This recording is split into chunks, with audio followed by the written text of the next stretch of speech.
and welcome to the Lonely Marks Wrestling Podcast. Starting a little later than usual because of we'll just say, interesting trivia match we all just got done with. But it was a lot of fun. We had a good time, but it is The time to Lonely talk. Mars exploded. It was me and Yeah, Pez fighting yeah, Richie. it was a Lonely Marks civil war. The bloodline was exploding. Yeah, it was all going crazy. Find that over at Pierce Wrestling Channel. That's right. We'll plug it at the end as well. JP will plug the shit out of it. Yeah, we are here together to just talk wrestling, not so much wrestling trivia, but let's talk a little wrestling tonight. I am Austin Pez. I'll be your kind of guest host for this evening. Jacob Barber is on assignment at some comedy club. But speaking of comedy, JPO, he's here. What's up, buddy? How you doing? Comedy. Yes. Happy to be here. We're coming off another big old AEW pay-per-view here with some noteworthy things I'd love to hear your opinion on too, you guys. See what you think about some of the shenanigans that went down there. Especially now that we've had like a couple of days to marinate on a few things that happened at that pay-per-view.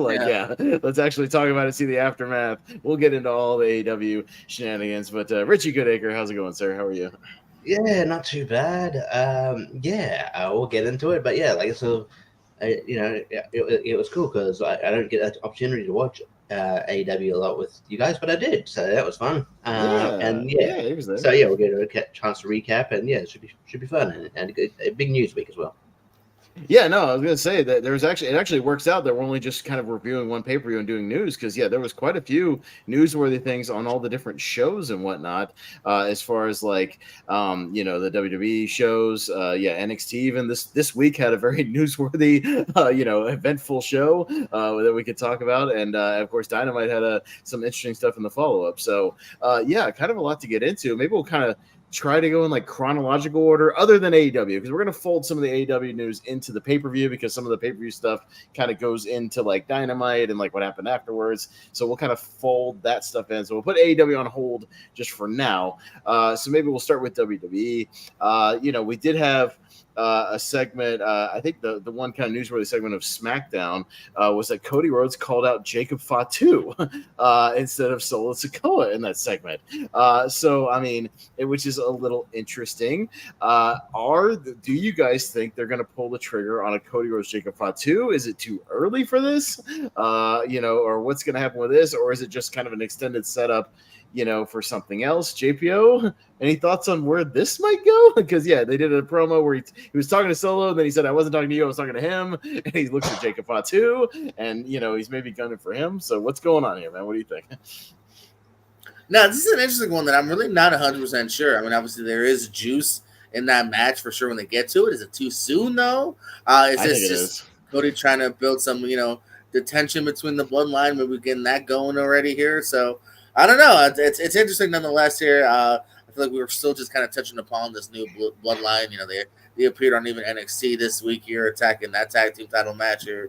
So we might be seeing them popping up on NXT soon. They're obviously transitioning channels as well. So. Mm-hmm. Yeah, no, they're definitely there's a transitional period here. Yeah, where they're going to USA, right? Where Raw kind of currently is, right? At least NXT is going to CW. NXT's going to CW. I just mean SmackDown. SmackDown's going to USA. SmackDown will be USA. Yeah. That's this week already. Yeah. Okay, yeah, for sure. Richie, any thoughts on this? And is this too soon for Cody Rhodes to maybe be targeting Jacob? It is. They're teasing it almost like they're planning. They're already Cody Rhodes. They're sort of planting the seeds for maybe Jacob Fatu to turn on Solo at some point. Right, I don't expect it anytime soon, but because immediately Solo put the kibosh. I don't know. No, he's my, he's my enforcer. No, he kind of, and he did that before with because now the Real Girls of Destiny are just holding the tag titles, and not because he's no, you can't be the tag champion. You're just you're gonna be my enforcer. So it's he's already putting his weight around, and it's okay, they're already planning this. I think they realize that while I like Solo, but I think the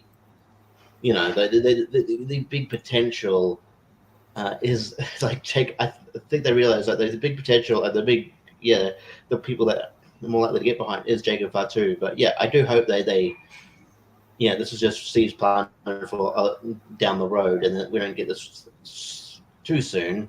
But it was interesting.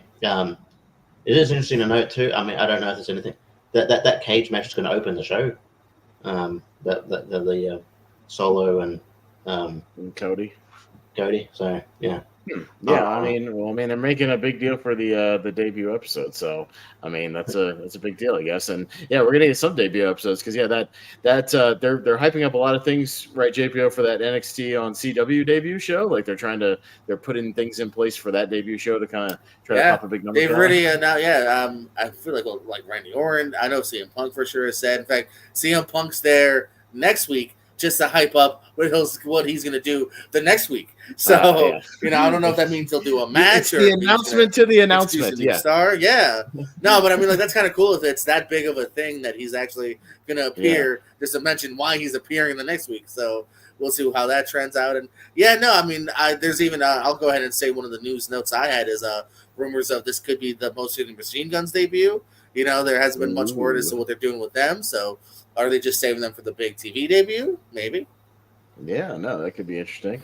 I mean, we'll get back into NXT in a minute. I'm trying to go kind of again in chronological order almost just for now because there's so much stuff that happened. I don't want to jump around too much. But moving over to Raw, we did get an official Hell in a Cell announcement for Bad Blood, which tracks for Bad Blood. A lot of the past Bad Bloods have had Hell in a Cells in the main event. So we did make it official. Adam Pearce making it official that CM Punk versus Drew McIntyre will be at Hell in a Cell in Atlanta. I believe Liv Morgan and Rhea Ripley is official for that show as well for the women's title.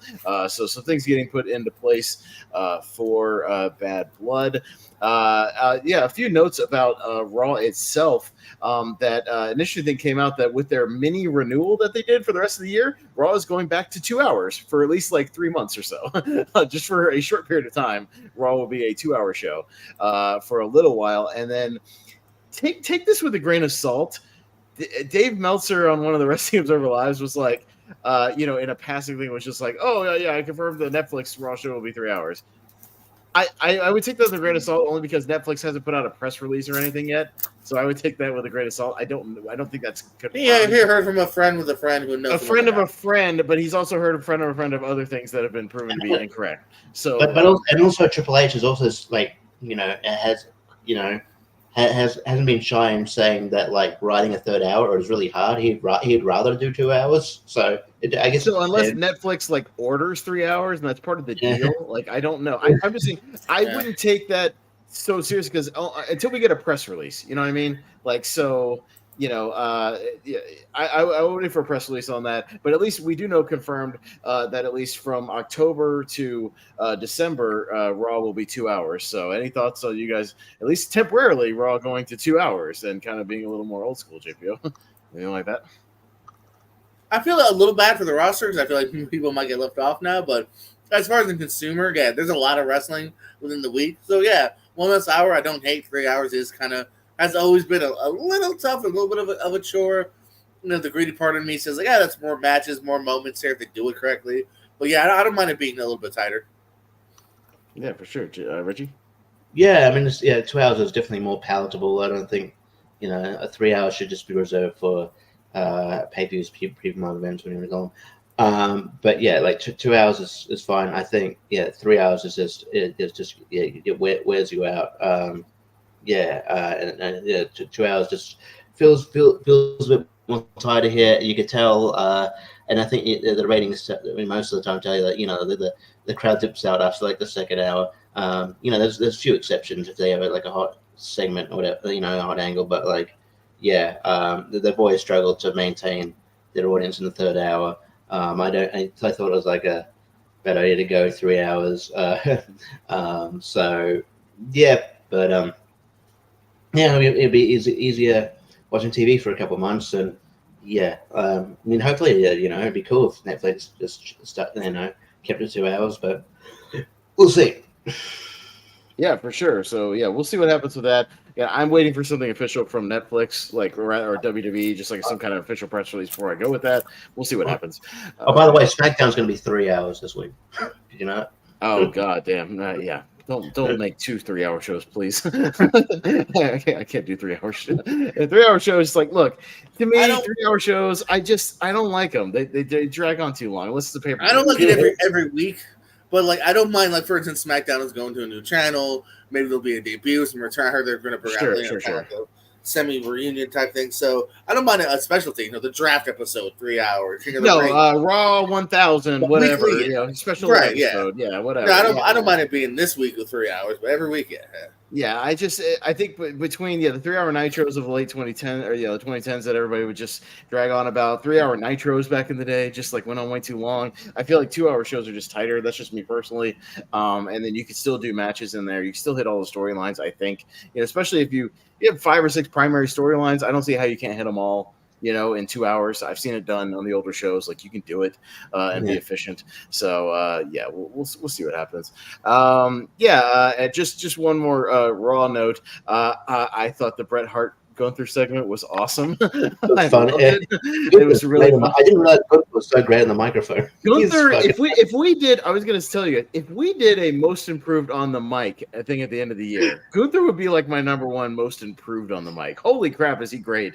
Especially the last couple of weeks with it. I think he's really kind of found his voice and his character of being this elitist guy who like just is basically a troll as well, who like just messes with people. But yeah, in case you missed it,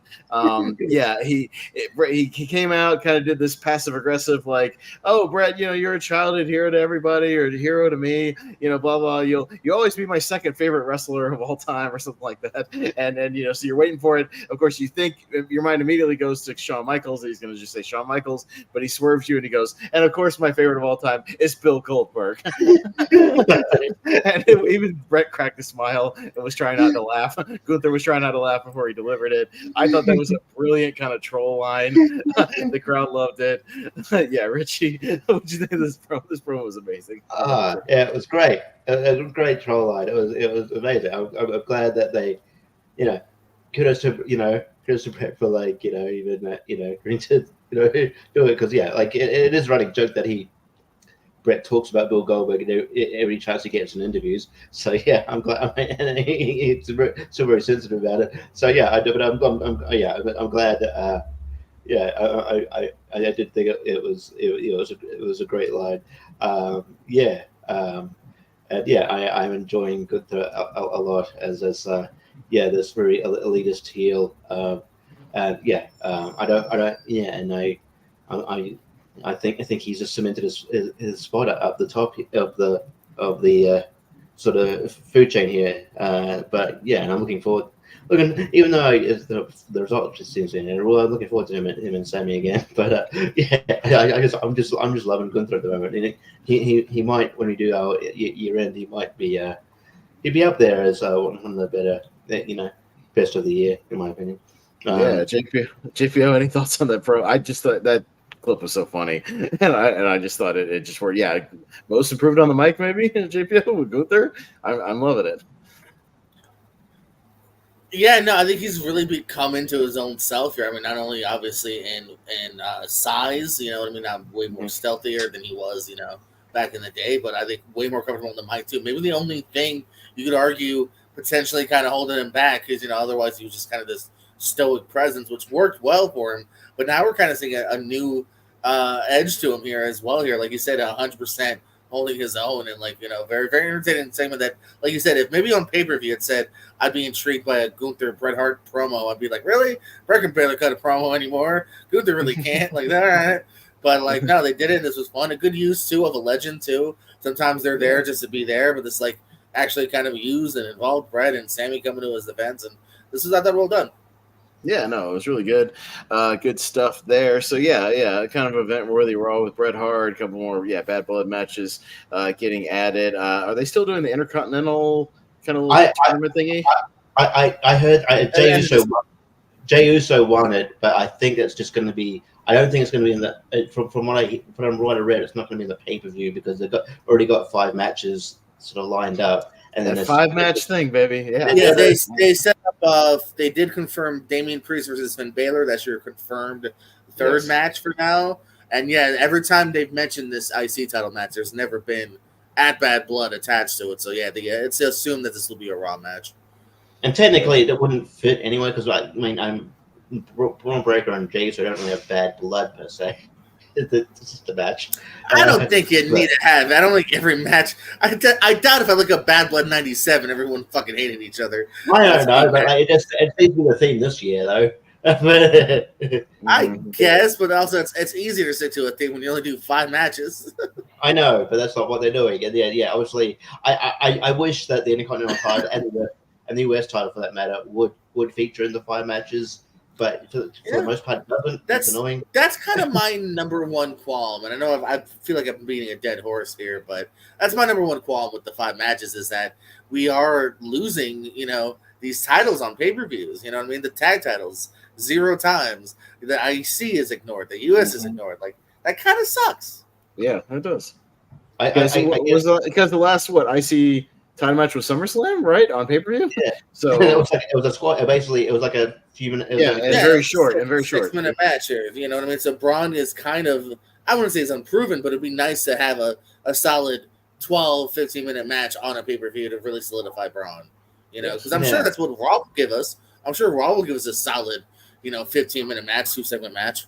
Yeah. No, I mean, and I feel like Braun and Jey Uso is a pay-per-view worthy Intercontinental Championship. No, for sure. If it wasn't for the fact that Braun just won it, I would say Jey should win it because Jey kind of could use a nice big mid-card title, but Braun I don't think it's done yet. Yeah. I would. I mean, it's not a safe bet, but I wouldn't be surprised if the CM Punk and Drew McIntyre. I wouldn't be surprised if that main event's the show. No, I mean, every Hell in a Cell of Bad Blood is main event of the show. I think that's good. But yeah. And they're bringing up names where, like Shawn and Undertaker main evented, even Kevin Nash, Triple H main evented, Triple H, Shawn Michaels main evented. You know what I mean? Like they main evented. So it's a big enough storyline because I don't see, Damian Priest and Finn Balor main eventing over Hell in a Cell. Bad Blood '97 match number 2 was Max Mini and Mini Nova defeating Mosaic and Tarantula. Not that much bad blood, just saying. Well, we don't know what happened backstage. He's one of them. Mosaic and Nova really hated it. Yeah, maybe. I don't know. They watch Raw. A little behind the scenes. Little behind the scenes, I was researching my potential, pick for a thing, because we're doing Richie's, winning show next week, and mine. I was, doing retro shows, and I was like, Bad Blood. Should we go back and do a Bad Blood? No, most of these shows suck. Other than Shawn Michaels Undertaker is like the one standout match. Most of the rest of the shows are kind of shitty. So no, we're not gonna do this. It's like nah. So it jumps around too. It's only the this is only the 4th one too. That's what I mean. There's only 3 to pick Hell in a Cell. We had already we're right away Bad Blood, but it jumps to 03, 04. They do it 2 years in a row, and this is the next one. And that's it. So, that's what I mean. 20 years. Holy shit, we're old. 20 years since we had a Bad Blood. I was looking at the 97 card, and I was like, obviously Shawn Michaels Undertaker is great. It's very amazing. 97. But it's very I looked at the rest of the card, I was like, oh god, the DOA, the Bariquas, the Headbangers. I was like, Domination defeated. I do not want to. I was like, I don't want to watch the rest of that show. That undercard sucks. Godwins and Headbangers. Oh god. DOA and Bariquas. And then in a flag match, Brennan Bulldog with Patriot Invader. Ugh. I mean, no. 23 minutes. For what it was, I guess. I was expecting it to be worse than it was. No, I don't want to watch another Los Bariquas DOA match in my life. I watched a lot of those on the Retro Raws. I'm done with those. And the 04 one with Triple H Shawn Michaels is okay, but it goes almost an hour and it gets boring and it goes forever. And then Triple H Kevin Nash is very slow, except for them just beating the shit out of Mick Foley. So it's not great, it's just so I'm probably not going with that. What do I go with? Well, tune in. Find out. Tune in next week. We'll talk off air, but I got an idea for my other one I got in the pocket as well. So we'll get. You don't have another one in the pocket. You've only got one. Didn't we I thought No, JPO won all out. Oh really? Do we? Oh, yes, that's right. Okay. You guessed wrong on the Undisputed Kingdom, so you lose. So no. No, you did not win. So okay, JPO won. So we'll talk about that later when we get all out. Just a couple of things. And NXT, pretty newsworthy show. A lot of stuff happening on that one. JPO likes to the Bloodline showing up, at the end of the show. Kind of a big surprise there. Sans Solo, no Solo, but Jacob and the Tongas, showing up to beat up the Street Profits and Nathan Frazier and Axiom. And then, we had a surprise debut of Alexander Hammerstone challenging Obafemi out of nowhere. That was, interesting.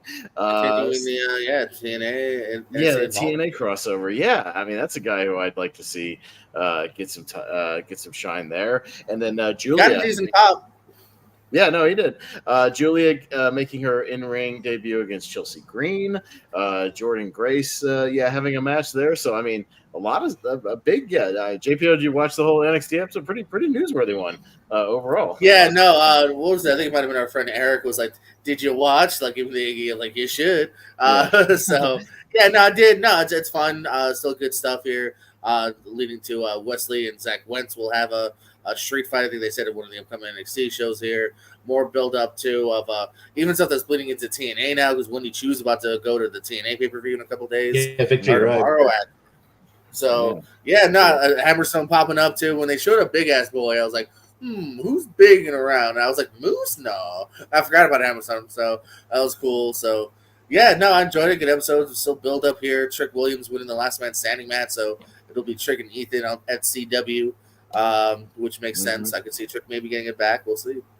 Yeah, no, Richie, did you catch any of that or? I sort of like JPO. I forgot about Hammerstone, but I shouldn't because I like Hammerstone. I like him a lot. I've liked him since MLW where he was doing good things there when he won the battle right. I thought, man, that's surprised that he hadn't. I think that he was trying to pick him up, but hasn't worked out yet. I guess. I mean, it wouldn't be surprising me if it once there's a few people who, if the TNA contract runs out, WWE just swoop him up. I think Hammerstone might be one of those people. But I think him and Hammerstone had a good match. I thought it was a pretty noteworthy addition of NXT here. I'm looking forward to their sort of their CW era, which is interesting. I don't know. I think that they swooped in and got the CW slot because of what happened with. I'm pretty sure they got it that because of what happened with NWA. Because like NWA had CW was interested in wrestling in general. They were talking to NWA. NWA was like, "Hey, we're doing Coke live on pay-per-view." And pay-per-view. And so these are due home. Oh shit, NXT does. All right, fuck you guys. You're on the app. And so they put it on the app where no one watches. And then hey, we got a free spot, and WWE swooped in. Yep. No, I hate to say it. I've tried a couple times. I'm actually going to see them live soon too. I'll give a report about that here in like a month. But the NXT or NAWA is kind of rough right now. I think they're in the roughest shape they've ever been under Corgan's banner. Yeah. No, I mean, I think we're all seeing live wrestling soon because I might go to one of the TNA Impact tapings here in about 2 weeks. Yeah, I told you before. I do recommend them. Yeah. They're doing a double shot. They're doing a Friday and Saturday night like double shot of tapings. So how many do they do each? Do they do two a piece or something like that? Is that what they do? They usually did. I see 2 or 3. It's at least 2, if not 3, and and they'll film it sometimes out of order too. Because like if you watch, like there was one episode where I was like, "There I am. I'm not there for that match. There I am again. Where am I? Oh no, I didn't see that." Yeah. So sometimes because it depends on the roster. So for instance, I think they had to film the Cardona stuff like the night before, or whatever. You know what I'm saying? And then Ziggler stuff early. So that's kind of interesting too here. But like I said, they do even it out to where like. You'll get like 2, if not 3, big main event style matches. You know what I mean, and stuff like that. You know what I mean. So no, it's one of the ones I'd be lesser on like what's going on storyline wise, but I would just want to see some good wrestling. Yeah, and that's the thing. And they are kind of I think right now built. There's definitely storylines, but nothing intricate too much to the point where you just can't have fun just watching the wrestling for sure. Yeah, I guess to that end too. Like obviously AEW Grand Slam is coming here next year, but also. Next year, around the time, I think March. I don't know if you said that. Is it World Series of Wrestling, the Indie with WSW? Hey. Speaking of TNA, real quick, tomorrow night, Victory Road on the TNA app here, just $10. You can see Kushida versus Leon Slater. That's actually on the free show if you want to watch it on YouTube as well as for free. Steve Macklin, Eric Young versus Jake Something and Hammerstone. Hammerstone on the pre-show. They should capitalize a little bit more, I think. But yeah, you'd think so. Main show. PCO and Rhino versus Matt Cardona and Seth DeLander. All right, that's interesting. The Hardy Boys, Matt and Jeff, taking on First Class, AJ, Top Dollar, and fuck, I know your name. But anywho, I've got SAG titles. Militia taking on Spitfire. Let's see here. Say his name and he will appear. Joe Hendry taking on Josh Alexander.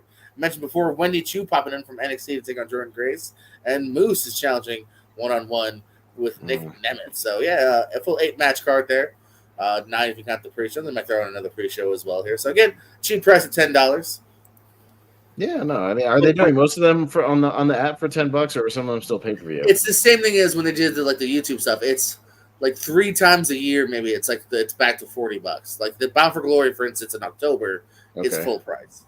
And then because that's like the big show, or like their big show. Well, there's like 2 or 3. It's Bound for Glory. Bound for Glory, Hard to Kill. Hard to Kill. Yeah. Yeah. And Summerversary, maybe? There's one other one. Summerversary, yeah, that's right. Summerversary, yeah. So what you're saying is those Impact tapings could be lead-ups to Bound for Glory, so they might have some stars on them, maybe. Possibly, yeah. I mean, they're pretty good roster, like right now, no matter what you get. But yeah, it could be even better. Yeah, like I said, no matter what. Yeah. No, I mean, I was going back. Like, no, they do have big matches on Impact. I was going back. What show are you looking at again, Pez? They're doing tapings later this month on the 27th and 28th of September. Oh, it's Spartanburg. Yeah, in Spartanburg. That's what. Yeah, that's like. Oh yeah. No, that is literally leading. Those are the tapings leading into Bound for Glory. So you're literally going to see the setup for what is arguably the biggest show of the year. Okay, so I probably should, because I can't go to both shows because we have stuff on Friday night, but I might go to the Saturday night tapings. Like I'm looking at it. So you'll probably get even like the last thing shown before Bound for Glory, like because they have general admission for that for like $20-$25. It's not horrible. So yeah, I was gonna say the arena I was at, like general admission was almost as good as even like anything else. Like the place they're going is kind of an older auditorium area. They have some floor seating. Right. The rest is like just bleacher balcony kind of stuff around the perimeter. So it's not that bad. Like it's right there, but it's a smaller building. It's the same building they've had some of those like NWA like legend shows and stuff like that. Like FTR was on one of them one time. Fighting the Rock and Roll Express, shit like that. So they've done those kind of legend shows there. But yeah, not bad. So I might go check that out and see some TNA live. So and I'm going to WSW, which is I think it's got Nick Nemeth. Yeah, Nick Nemeth is the champion there as well. So you got Nick Nemeth. The ones that on the poster, it's Nick Nemeth, Raj Jesse, the former Jinder Mahal, and Matt Riddle. So that should be fun. That should be bro. Bro. And I saw something. Kurt Angle was going to make a GCW appearance. Had the weird people to show up in GCW. Yeah. So another interesting thing for GCW, grabbing people to at least make appearances. So yeah, what's he going to do? I don't know. We don't know. But JBL just showed up there recently. So yeah, it's weird. I think JBL's about to have matches too. I'm waiting for that to start happening. I feel like he's right. Is he just going to do the same thing that everybody else does, have a match with Matt Cardona? Is that what we're looking at? The hockey right now. Something with Ziggler, too. They're definitely setting up something with Ziggler. Right. Yeah. And then maybe in GCW with Effie. I thought they were setting up something with Effie, but maybe not. Yeah, well, that's who we attacked. So, yeah, it's probably going to be at least with Effie, which was what Jeff Jarrett did when Jeff Jarrett did his GCW shit. It was with Effie. Yeah, so that's at the American Dream Mall in New Jersey on Fight TV. So I might actually watch that. Yeah, so that'll be on again. Fight That's TV like Plus. $8 or $10, but they'll give you like that and also everything else for the month. That's on there. Yeah, I need GCW. Is that also on Triller Plus, or is that different? Yeah. I said Fight, but it is Triller. Yeah, it's the same thing. Yeah. It's the same thing. Okay, because I have a Triller TV Plus. My thing is still going. I kept it. And then there you go. So if you still have it, you'll get to watch the Kurt Angle show. Nice. So maybe I'll 11:23. That's a Saturday night. Maybe I'll live stream it for you guys if you guys want to watch. So we're gonna watch together. Yeah, I mean, hell, that's cheap enough for I'll buy it too. I mean, I still have it, so I'll share it. Absolutely, like I do for the neighbors. So we might do that. Let's see. Because I obviously he's not going to wrestle, but I want to see what he does. He could do something. Oh wait, 11:23. Yeah. AEW. Oh, is that the same night? Oh Jesus. Same night. What show is that? Is that Wrestle whatever Dream? November is. Is that Wrestle Dream? No. Is that October? No. No. Is that Wrestle Dream is October 12th. That's the one Jacob's going to. Full Gear would be November. Full Gear? There you go, Full Gear then. Yeah. Oh, same night? Oh, damn. We're watching that instead. Oh, shit. All right, well, Sunday, the 24th, I'll be live streaming the replay of GCW. So, yeah, whatever. Yeah, still pretty newsworthy. JPO, do you have any other, news notes or anything before we get to switch over to AEW and talk everything AEW, including the pay-per-view? Yeah, two quick things, and then I'm good. I did want to do a quick shout-out here, because, again, I love everyone that has put in the work for pro wrestling deserves their just due. RIP to Michael Scherer, also known as Mika Taylor. He was a developmental guy that worked for OVW, Deep South. I want to even say he was on an episode of Wife Swap. I saw him on something on reality one time. One of the guys that unfortunately never got called up here, but was a journeyman in wrestling for a long time. Passed away at the age of 47. Mike Mondo of the Spirit Squad wrote a really nice thing about him on Twitter if you want to look it up. But yeah, just want to give a quick love and shout out to him. And also, too, something I definitely want to implore you guys to, if you haven't done it already, in 3 days on Netflix, Heels, the TV show that was on Stars with Stephen Amell. CM Punk pops up. If you look in the background, you always see people like Jordan Grace, Damian Sandow, about the world of pro wrestling here. Debuts on Netflix. So if you haven't seen Heels, 2 seasons on Netflix, please watch it, because the hope is, if it does well, win season 3. Yeah, and that's what Stephen Amell straight up said, that he was on Chris Van Fleet, I think today, if not yesterday, kind of reiterating that, he's like, we got more story, and season 2 does end on a bit of a cliffhanger as well. So, but I think it's a really good show. It's also a good show. I mean, obviously, if you're watching this, you're probably like wrestling, but like any good show that's about whatever. I don't like football, but give me a good football movie. It's just a good show too, about family, about being a better person, all this, all that.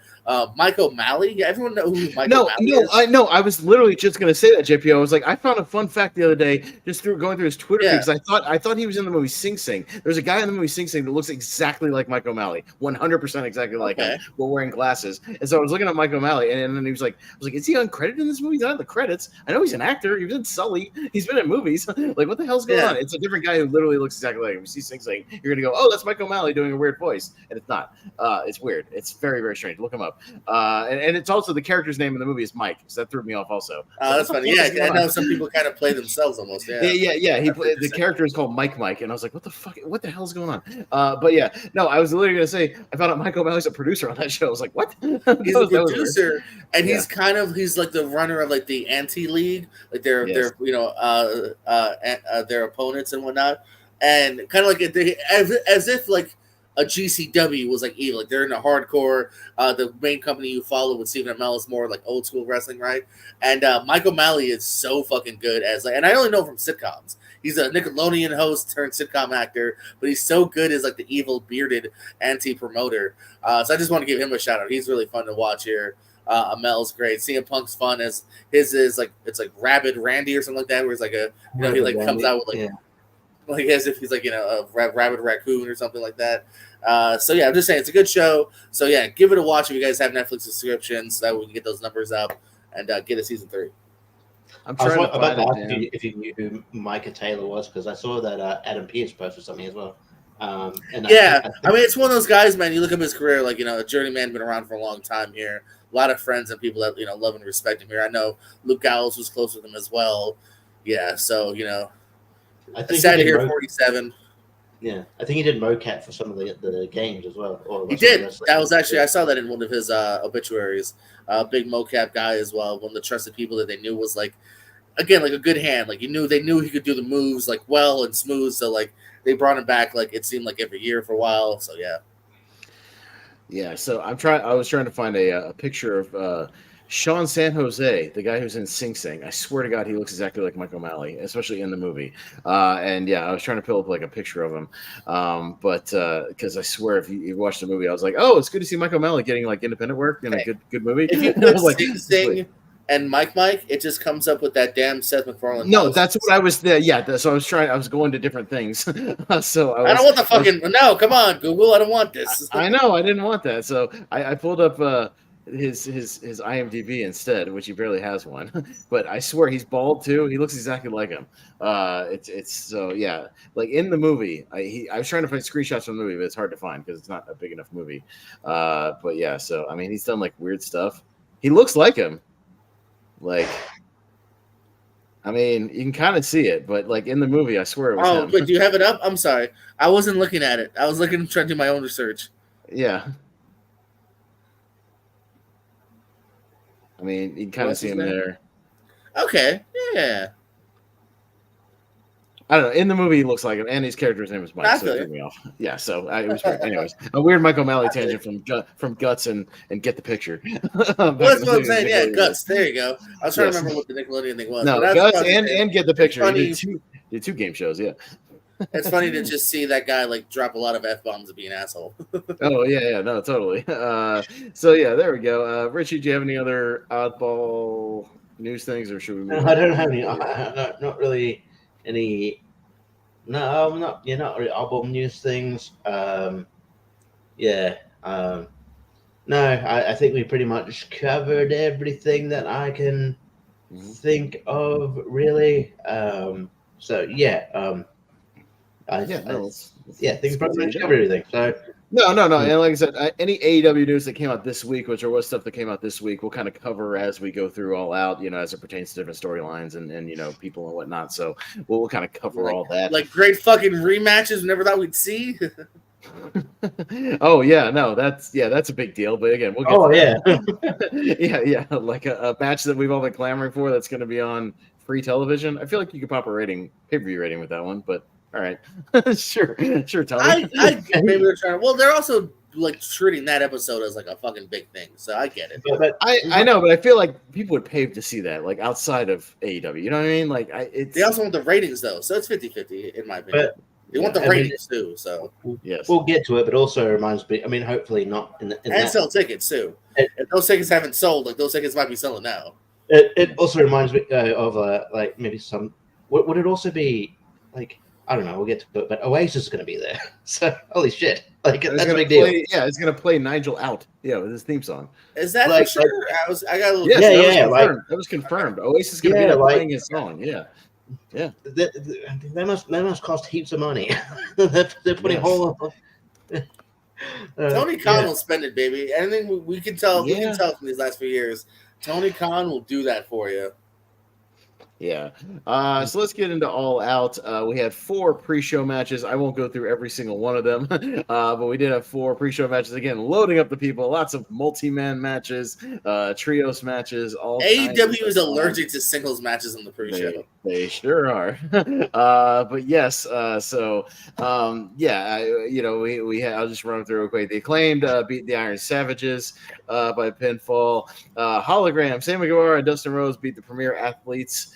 I didn't even know who the Premier Athletes were when you wrote it in. When we wrote in the chat, I had no idea who they were. I was like, okay, Tony Nese, sorry, Daivari, Joshua. Okay, cool. I didn't know who they were. You could have given me 1,000 guesses, and I would have never guessed that. The Bang Bang Gang. Sorry, Smart Mark Sterling. Beat the Dark Order, and then your sort of main event, I guess, at the pre-show, a 3-way trios match. Undisputed Kingdom beat the Beast Mortos and Shane Taylor Promotions, and then the other team of Action Andretti and Top Flight. JBO, any thoughts on any of the goings on in the pre-show, or I got nothing. No, I got nothing special to add. It's not a bad pre-show if you're bored watching on YouTube. It's a fun enough build up, but nothing special though, right? Yeah, Richie, any thoughts on that? There's nothing other than maybe the Undisputed Kingdom that I didn't get, but whatever. And then Top Flight being literal pilots now apparently. But with like a flight attendant, which bothered me because then on Dynamite, Leo Rush wasn't a flight attendant at all. He just went back to his other gimmick. So is he only a flight attendant in the group? Or so when he wrestles singles, he's not a flight attendant. He's a flight attendant when he's in a group. And also, when they were in the tag team battle royal, they half-assed it and only wore the pants. So again, what are you on half day off? What's going on? Yeah. Sell the gimmick or don't. Right. Well, and MJF doesn't have the title, so that means he wrestles first. And that means MJF in your opening match defeated Daniel Garcia. Here, we were split on this one. This is one of the ones we were split on the predictions. Yeah. Myself and Richie had MJF winning it, and he did. And JPO and Jacob both had Garcia, which understood. Again, this is one of the ones that we thought could go either way. But it ended up being a really great match. Again, top to bottom on this card, a lot of like 4-star plus matches. This is a great card wrestling wise. Yeah, now say what you will about whether or not you were into all, how rushed the stories were, anything like that. But yeah, top to bottom, they delivered here tonight, match wise in the ring. But yeah, this one definitely delivered. I think both guys gave a hell of a performance. It felt like a grudge match. We weren't going in there doing wrist locks. We're going in there trying to kill each other, doing pile drivers and brain busters, and just beating the hell out of each other. Garcia got busted open. MJF pulling out submissions. Almost like Zack Sabre Jr. at one point, pulling every body part left and right. Really good stuff here. Great way to open the show. Crowd was into it. And yeah, there you go. So Richie, we'll start with you. What do you think of this opener here? Well, yeah, I liked it. I liked it. It felt like a full on blood feud because Daniel Garcia didn't even do his entrance. He just attacked him at the he attacked him. He attacked MJF during his in the ring during his entrance. I thought it was a really good match. And I thought it was weird, because obviously MJF gets the win, but then Daniel Garcia just gives a brutal pile driver of the second rope or something. But yeah, I'm like, well, why don't you just have Daniel Garcia win? But apparently, there was two reasons. They're writing MJF off TV for a bit because apparently he's filming a movie, and two, apparently Daniel Garcia hasn't fully signed yet. So they're like, hey, we're not going to put the guy over that's not signed, so hasn't re-signed. So yeah, but they're hedging their bets to continue the feud, I guess, if he does re-sign. So I think that they're expecting him to re-sign, but he hasn't as of yet. But this match in general, it was really good. I think MJF's in-ring work has been really good in the last few months. He it's really and I hope do hope that Daniel Garcia has momentum, gets momentum whenever he works out his contract situation, because he is really, really good. And he's getting the crowd really like him. So hopefully that that kind of culminates. Maybe at some point, maybe in a proper title match, maybe a title run down the line. I don't know, but he is great. So I'm sort of glad to see him getting a shot. I don't want him to be hot and cold like they have been with him in the past. So yeah, but this match was a great opener. Yeah, JPO, any thoughts on this opener? Yeah, MJF taking it here. No, I mean, I'm not too much more to add from what you guys set up. A good match, good opener of the show as well. Like you said, it started off, at a good pace. You knew what match they were having here. Yeah, a little bit of 50-50 booking by, MJF winning, but then Daniel Garcia kind of still getting a look hot in the end as well. So, still think he needs a real actual big win-win here, but still a good match to start off the show. I was very happy with it. All right, yeah, and we moved on to our next match. After that, we had a match that didn't have a lot of build and is a little strange when you think about what happened later in the show as far as going forward with a certain faction that is a little bit different now. But the Young Bucks defeated specifically the Blackpool Combat Club of Claudio Castagnoli and Wheeler Yuta. We'll get to Wheeler and Claudio and the rest of the Blackpool and some other things they were involved in a little later. But yeah, I mean, again, a good, solid sort of Young Bucks, tag team defense here. Not a whole lot to really talk about. It was entertaining for what it was. One of the weaker matches on the show, but even then, it was still a good 3.5 star match, at least in my opinion. Still entertaining, but probably could have been left off at, and saved for a Dynamite or a Collision, just in my opinion. But JPO, any thoughts on this one? I think it shows you have a good pay-per-view if this is one of your weaker moments here. Right, yeah. No, as much as the build was super lackluster, I think I even joked when I was like, this match has a hype video? What's the hype?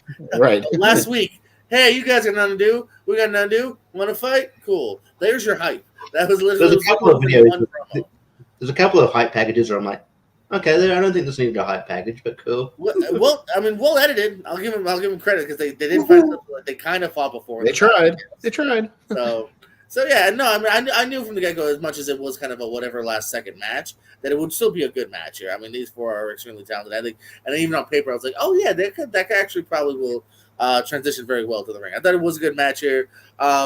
I don't mind it because again, just a solid. How many other good 2v2 matches did we have on this card? So I didn't mind it. I thought it was a good match.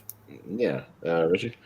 Yeah, I thought it was a good match. I just it didn't probably just felt like we probably didn't get out of like second gear here, but like this team's second gear is still very good.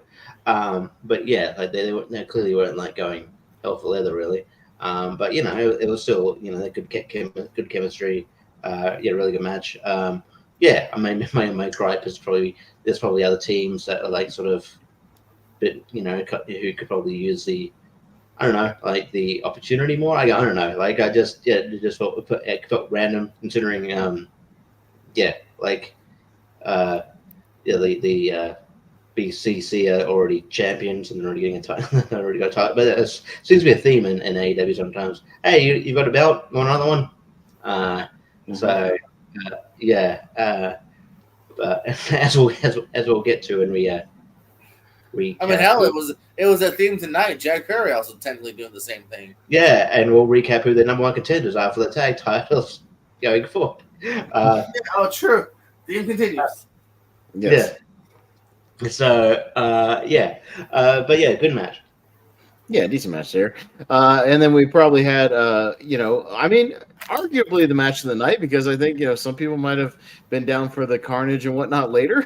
But, at least kind of in-ring wise. And I went back and rewatched it again at the gym actually this week, just to confirm. But yeah, hell of a match here, as we all thought it would be. Will Ospreay defeating Pac to retain his international title. I mean, absolutely incredible match. We all thought these guys would, lay it down in the ring, and they did. Probably an easily sort of 5-star match at least. These guys had incredible chemistry. The counters were bonkers. The moves were bonkers. Everything these two guys do is just so crisp and clean. Like, they didn't flub one thing in this match. As crazy as stuff as they did, not one botch. Not one misstep, not one mistiming. All the flips were amazing. All the dives were amazing. All the counters were amazing. The final 6 or 7 minutes of this match was absolutely insane. They beat the hell out of each other as well. Certainly a highlight. And just again, to add to the whole, where we have to have, Will Ospreay has to have his own category at the end of the year of Will Ospreay matches of the year. And rank the Will Ospreay matches you saw this year. I saw another great Will Ospreay match, by the way. This guy's I was going to mention earlier. What we could do on Impact from January, Josh Alexander, Will Ospreay, that match was awesome too. From January, outside of our award show, that really could be a rankum. That could be its own Ospreay matches. Yes, Ospreay 2024. Yeah.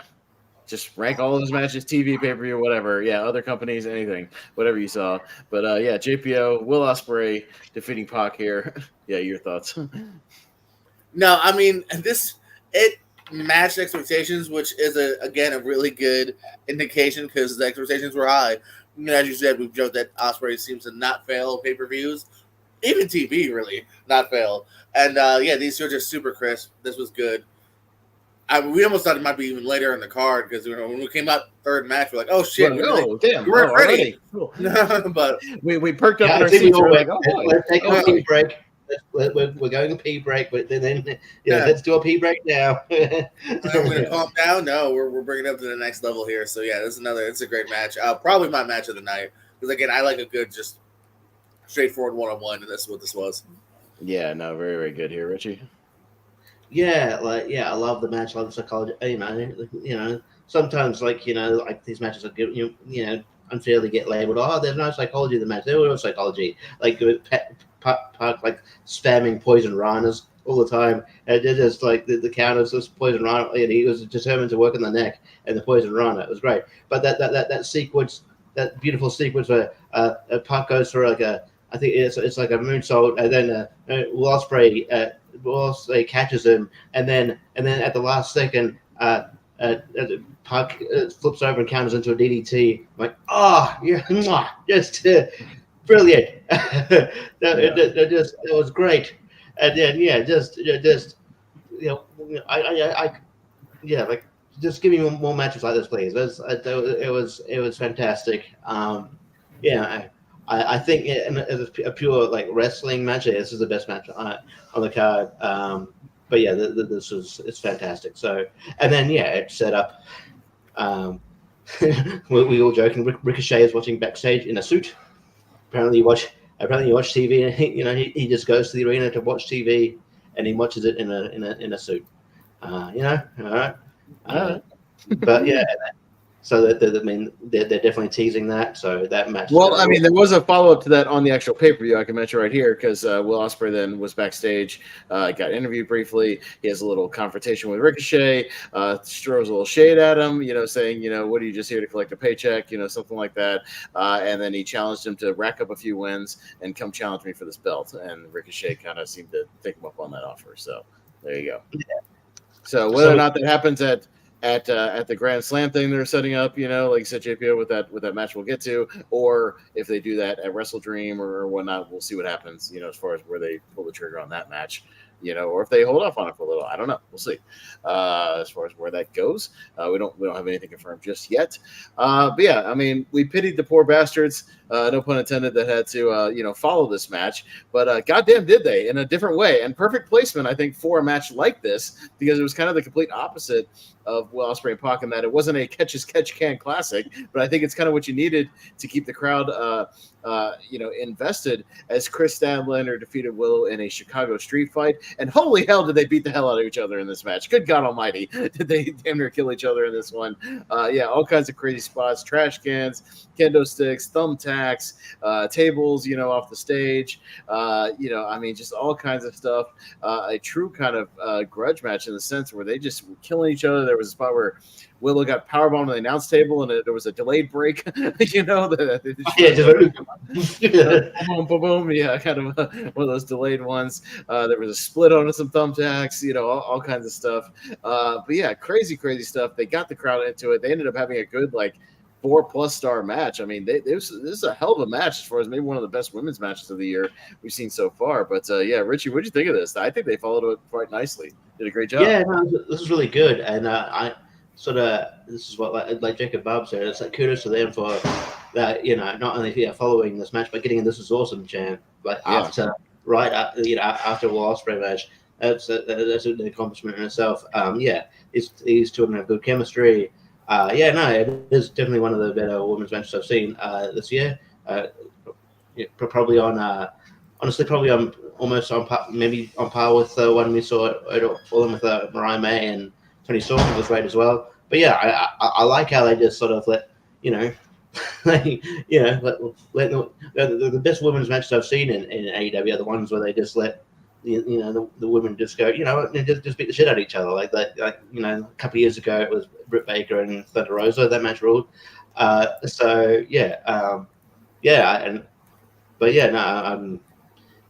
match was really good. No, they just came out there and did their thing and did it quickly. Yeah, got into it. Didn't waste any time. But yeah, JPO, what do you think of Street Fight follow-up? Yeah, I think they did a great job. No, this, again, actually met my expectations because, I've mentioned before, I'm 100 so far on, Collision, Rampage, everything. This is Willow Nightingale's 4th Street Fight in AEW. The other ones have always been tag matches, but they've always been really good because, again, like this one here, they just go out and they fucking, they try their best. And, it works almost every single time. In fact, the 2 of the 4 were Willow and Chris as a tag team here. And, again, I would recommend those matches as well. They had a good one with Diamante and Mercedes Martinez one time, Julia Hart and Sky Blue. They're really good matches here. And, again, this is the first time we're getting to see this on pay-per-view, so kudos to them. This is another good one, and like you said too, smart placement too. You know what I mean? With good card so far too. Whether it's just solid singles, fun tag, fantastic, cruiser singles, now crazy singles. So yeah, good placement, good stuff by both. Again, it's a really good match. Actually, worth checking out. No, JPO, you and I are both advocates of, like you said, match placement on card is almost just as important as the matches themselves, because you want to have a balance of styles. I've talked about how on our USWA shows in Jacksonville, we'll do kind of the undercard singles matches before intermission, maybe 4 singles matches or something like that. After intermission, you do a tag team match to get the crowd back into it, something different that you haven't seen before. Yeah. Maybe another kind of after intermission match. Maybe maybe an undercard title match right after that for the semi-main, and then the main event. 3 matches after intermission. So give those a little more time, but have something different. Or you want to have a gimmick match after intermission or something like that to get the crowd back into it. Something different. But yeah, this is perfect placement of a street fight. With weapons. Owens and two chicks beating the hell out of each other right after a technical classic. So yeah, perfect placement of that. And then again, we had another sort of different style match right after that because we got back to the wrestling, but you had a 4-way, where kind of anybody could pin anybody. So again, a different dynamic right here. And what ended up being another really fun, entertaining match is you had Okada retaining his title against Orange Cassidy, Mark Briscoe, and Takeshita here. And again, another match for these guys. Yeah, great strikes. These guys beat the hell out of each other. Mark Briscoe was fun to watch. As always, you had Mark and Orange kind of facing off as, two sort of faction guys facing off a little bit, doing their thing. Takeshita, and Okada teasing, again, maybe a future singles match here, maybe down the line on a pay-per-view or a big show, something like that. They've been teasing for a little while, so that could be a lot of fun. Yeah, the stuff they did together was great for the 2 minutes or whatever it was, but it was really, really good. But yeah, really, really fun stuff here. And again, a good way to kind of switch it up again. But JPO, what'd you think of this one? Yeah, pretty solid. Yeah. Again, kudos to the match placement here. Good match to follow up the last match now here. A fun 4-way here. Again, you have 4, just like the tag match. I was like, there's no way this is going to suck. You just have 4 really talented dudes here. So again, less of a story build match as it is just, have some good segments, moments, and whatnot, moves throughout it as well. I thought everyone got a chance to shine too. No one really felt like they got kind of left behind here. We saw some good glimpses of what Takeshita can bring, of Mark and everybody. So, and I hopefully, like you said, and then this week too, a little more dissension. Takeshita didn't like the fact that he was kind of the third fiddle to Fletcher and an Ospreay, so more dissension there. Maybe with Takeshita, maybe breaking out on his own, which I wouldn't mind because me and you both almost wanted to go by our hearts and vote for Takeshita just because. I know it's the one thing we wanted. I know I went with what I wanted. I had the money was on Okada. I get that. I just feel like Takeshita's just never. He's never caught a break. Like he's had good matches, but he's never caught that push break. It's the same as Daniel Garcia almost. Like he's been the bridesmaid too much, and he's so good. Let's make him the bride, baby. Give him something. And I thought a title like this would be perfect. We could play around with that. He could have pinned Briscoe. He could have pinned, That's what I mean. He could have pinned Orange, whoever, he didn't have to pin Okada. You could still set that up for a future match, do that or whatever. Takeshi's getting over as a face. Like, people like him, even though he's with Callis. Another situation like Will Ospreay. He's with Callis, but people like him. You know what I mean? And want to cheer him because they just like him. He's fun. But yeah, Richie, what do you think of this one here? It's a weird dynamic because I think majority of people who are with Don Callis at the moment are baby faces. I think Takeshita is a baby face because I think next week I'm pretty sure Takeshita is versing heels and he's on the baby face side. So it's a dynamic. I don't know where Will Hobbs will factor in when he comes back, but be interesting to see. But I love this match, but I was probably like you, and I'm like, I think Okada's going to win, but I would love Takeshita to win. Hopefully and they definitely were setting something up. I could definitely see Okada and Takeshita at the next pay-per-view or even Grand Slam. But I would love Takeshita to be the one that beat Okada. Maybe I'll take him again next time, and maybe the second time will work. I don't know. We'll see. If they do he's been more than deserving. Yeah, because I think he came in from DDT a couple years ago, and he wasn't fully signed. I don't think it's and then he just sort of blew up, and it's and then he got a full-time contract, and he's just one of those breakout wrestlers in the last few years, and I think he deserves his just due by having a title run of some description. Yeah, no, for sure. Yeah, so I hope that happens at some point in the near future. Hopefully, we'll see. And then we have what kind of was universally thought of as, again, kind of a thrown together match, but also maybe sort of the low point of the show. And we'll talk about this. Mercedes Moné. Has it been a bit underwhelming, at least with the pay-per-view matches and whatnot? Because, I thought this match was fine. Again, much like the Wembley match, it's fine, but I think the crowd was kind of not there. Nobody on the planet thought Hikaru Shida was going to win here. I don't know. I just haven't been as into, just the in-ring work is okay, but I can't feel that we're getting a little disappointed. She's getting kind of lost in the cards here. Richie, I don't know. What are your thoughts on this and sort of Mercedes Moné, where she is right now in AEW in general? Yeah, I thought she'd be she's obviously a really good wrestler. She's a star, but I thought maybe so it's like her matches, like just sort of, I don't know if it's placement of the matches, but they're just sort of there. I think like while this was a good match, there were like towards the end there was like miscommunication.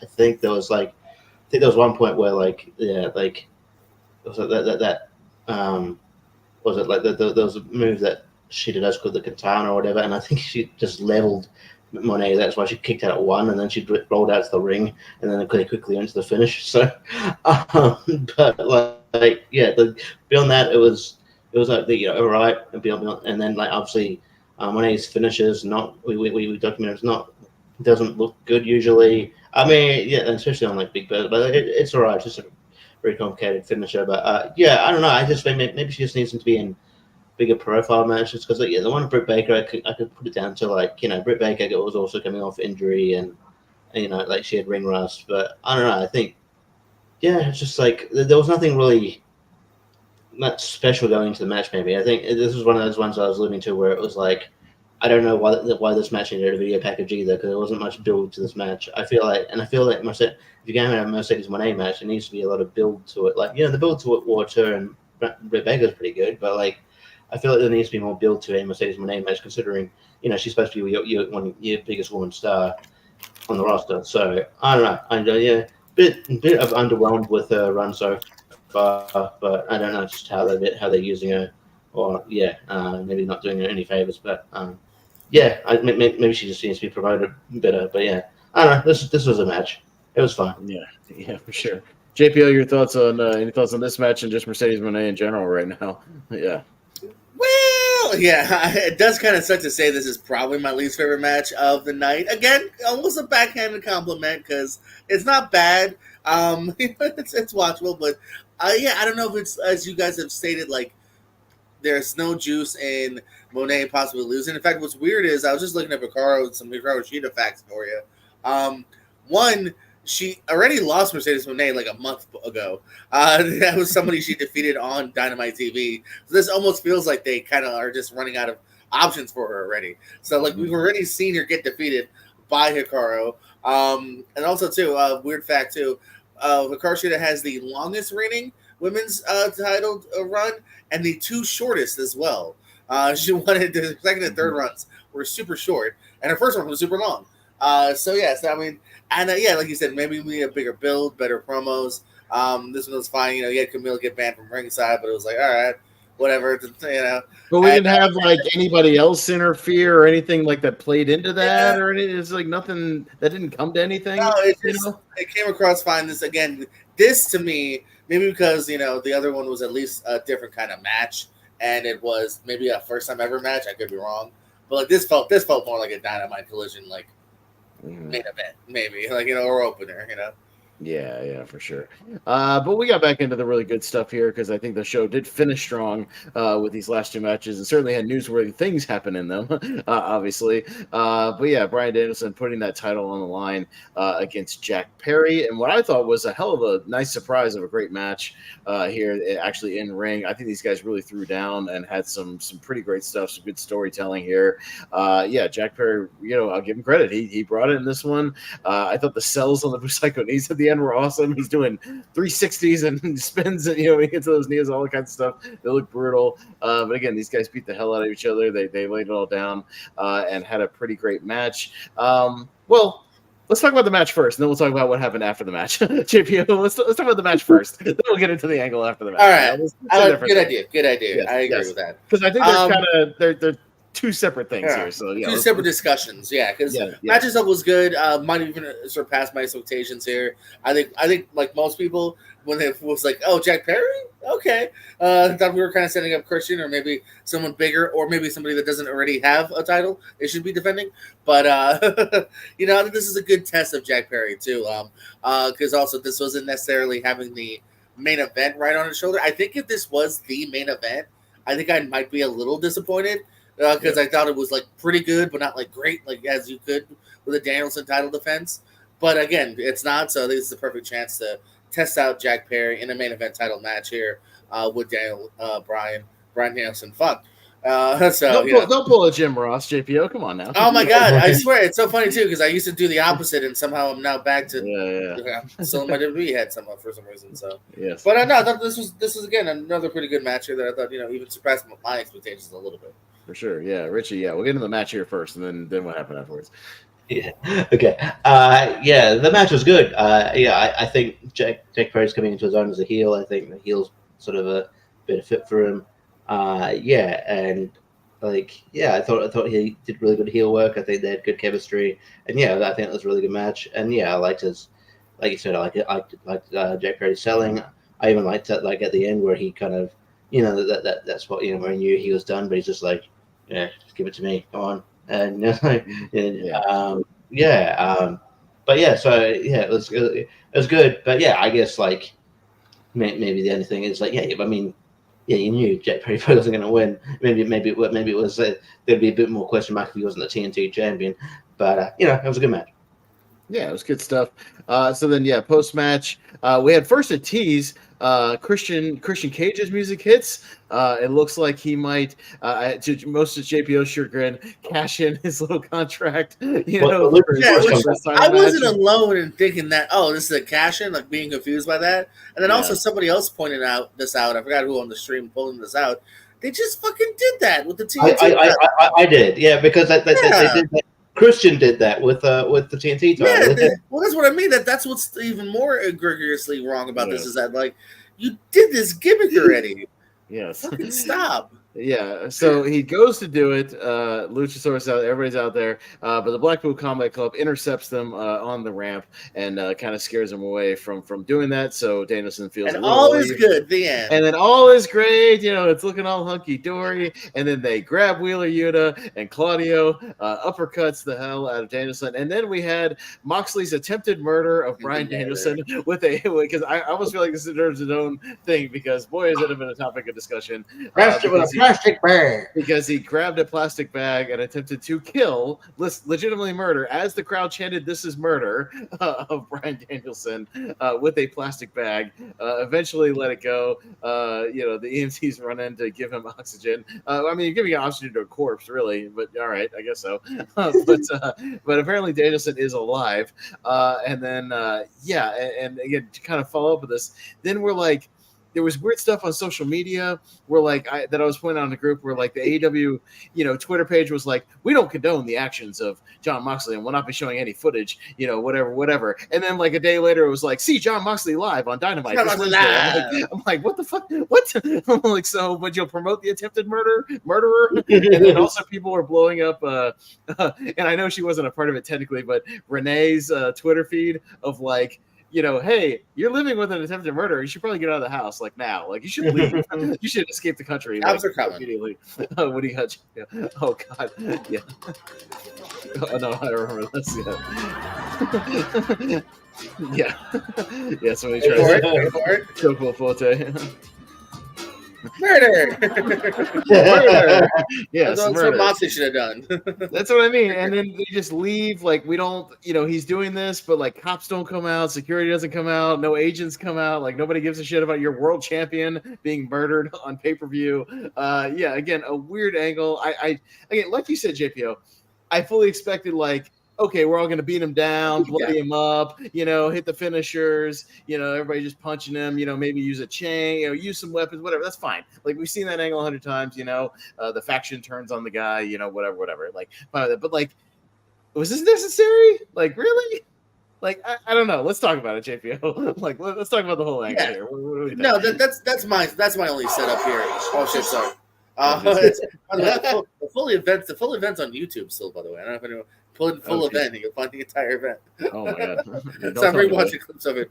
Hey, I didn't upload it. You can. No. It's I didn't do it, but if you want to. So again, what wrestling itself, you have to suspend disbelief. These people are in tights fighting for colorful titles. You know what I mean? Street fight. Why don't you just hit your opponent with a chair 10 times to call it a day? You know what I mean? But.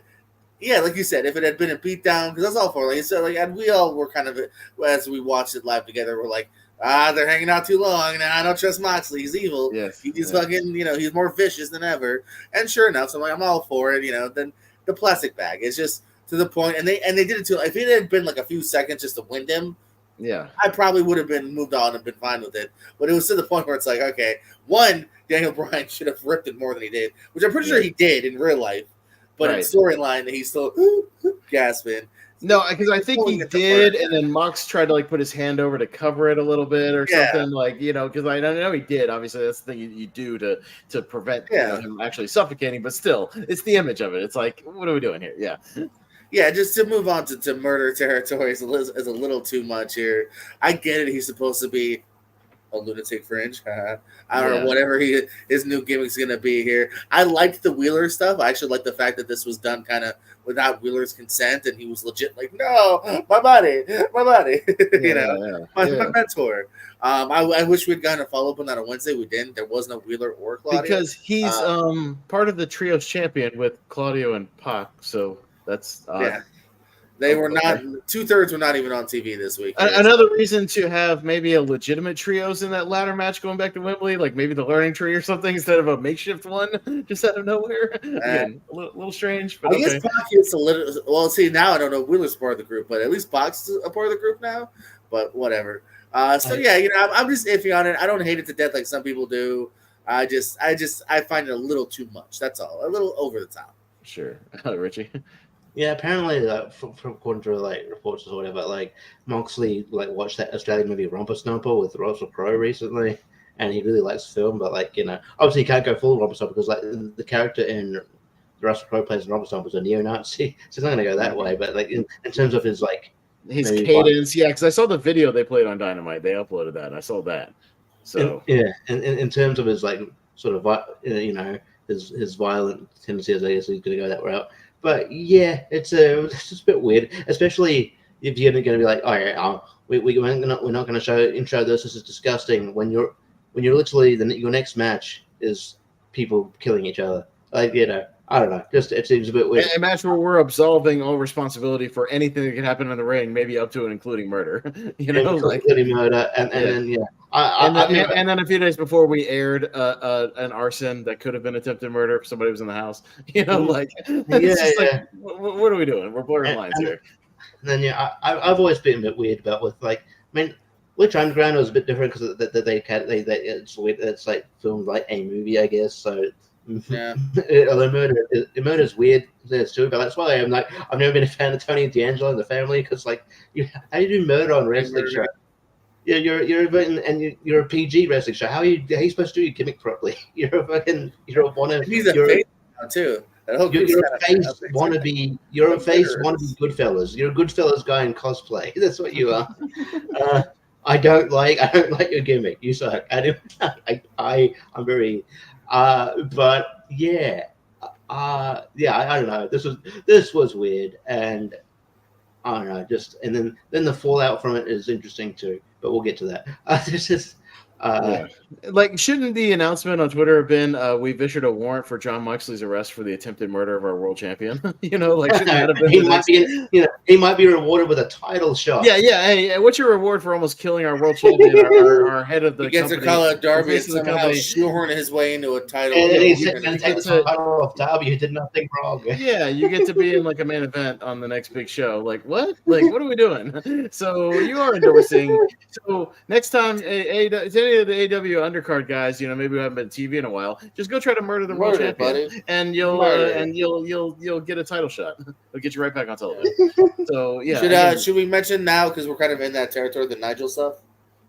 Yeah, because that pertains to Nigel. Yeah, with Danielson, sure. So yeah, hit him, JPO. Yeah, what's going down? Oh yeah, no. So we come back from Dynamite commercial break. Nigel's in the ring. Already, I'm getting my hopes up. I'm like, all right, throw back, Jordan. Maybe it's just an announcement. He's still technically just a commentator. But no, he mentions how, Brian, now they're doing, instead of Brian Nelson versus Darby, they're going to do Moxley versus Darby. But Grand Slam still deserves at least a match featuring the champion. And I'm calling you out, you coward. I'm calling you out. And we are indeed, for the first time since 07, 08, getting a Nigel versus a Brian and Danielson match at Grand Slam. Oh boy. We're getting a Nigel Danielson match. This is fantastic. Yeah, it's a hell of an announcement. Yeah, I mean, because we were obviously all excited to see Nigel get back in the ring at Wembley in the Casino Gauntlet. That was great. Is that it? No, yeah, I mean, we're like, is there going to be a follow up? Is that just a special thing because they were in England and he got a big pop? Like that was cool. He looked great. Exactly. We were all like, he looked great. He looked really good. And the couple minutes he was in there, yeah, and we've all kind of speculated that him and Danielson would lock up one more time. Maybe just a question of when. 2009, September 2009. I thought they mentioned something around commentary 15 years or something between like the last time they got in the ring together, something like that. Yeah, so there you go. Yeah. Literally, and I thought somebody said on Twitter is actually the date they're doing is almost the 15th anniversary, like they did it in September or something like that. That's right, September 26th. So yeah. September 25th, almost to the day. So holy crap, almost to the day. That's cool. Almost to the day. Cool. Yeah. Interesting. Yeah. So yeah, almost the 15th anniversary of the last encounter. Hey, it's cool, but yeah, Richie. Danielson and Nigel one more time. Yeah, should be something. Yeah, I'm looking forward to this. Yeah, I think it's gonna be a class. Hopefully it'll be a classic match. I never thought in like 2024 that who knows, this match could be on my top 10. Like in 2024, Danielson versus Nigel McGuinness. But hey, there's I shouldn't be surprised in wrestling these days because we're getting some good things. So I'm looking forward to it.